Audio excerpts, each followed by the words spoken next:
Hi, my name is Rupa. Vehicle manufacturers recommend periodic service intervals for their vehicle varying from 10,000 km to 15,000 km.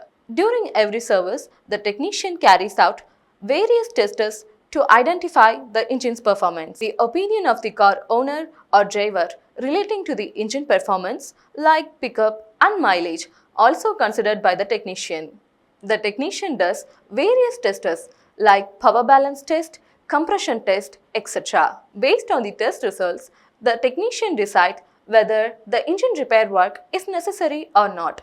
During engine repair, the measurement of engine components and the comparison of values obtained during measurement with the actual values in the service module decide the wear limit of components and to be replaced or not. The cylinder bore measurement is one among them, and the test results gives us whether the bore is to be reconditioned or replaced or whether the same can be used. The on-out bore results in the poor pickup and more fuel consumption. Tools, equipment and materials required. A 4 or 6 cylinder block. Bore dial gauge. Outside micrometer. Oil can. Do you know how the engine is working? During engine running, air enters the cylinder during the suction stroke and the air gets compressed during the compression stroke. At the end, the diesel is injected and combustion takes place. So, the movement of the piston downwards is called power stroke, and finally, the burnt gases escape to the atmosphere. Here, the engine completes 4 strokes in one cycle. A piston moves inside the cylinder when the engine is running.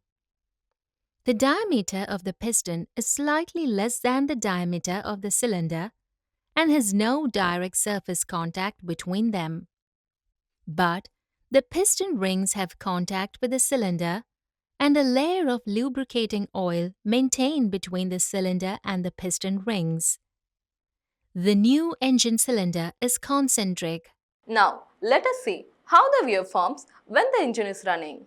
When the piston is at TDC and BDC, the connecting rod is in a straight position with the cylinder. But when the piston moves either from TDC to BDC or BDC to TDC, the movement of the connecting rod creates a force on the piston against the cylinder wall.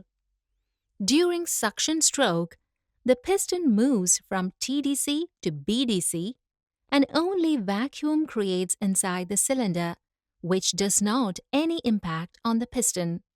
But during the compression stroke, the piston moves up against the air pressure inside the cylinder. This resists the movement of the piston. So, initially the piston tries to move the piston against the cylinder wall. For example, let us consider the crankshaft rotates in the clockwise direction. Now, the connecting rod movement creates more force on the right side of the cylinder than the other side. Similarly, during the power stroke, the movement of the connecting rod creates a force on the left side of the cylinder. If you divide the cylinder into 4 as shown, then 2 surfaces have more wear than the other 2 surfaces. The more wear area of the cylinder is called the thrust side, and the lesser wear area of the cylinder is called non-thrust side. Now, you can find the wear is not equal around the cylinder. This is called ovality. Similarly, the air inside the cylinder opposes the piston movement when it is nearing the top of the cylinder than the bottom portion of the cylinder. So, the wear on the top of the cylinder is more than the bottom of the cylinder. This action forms a taperness in the cylinder. The wear called ovality and taper increases due to the running of the engine, and it allows the air to escape in the crankcase. There is not much impact on the exhaust stroke. So, the compression will be weak and it leads to poor pickup and low mileage.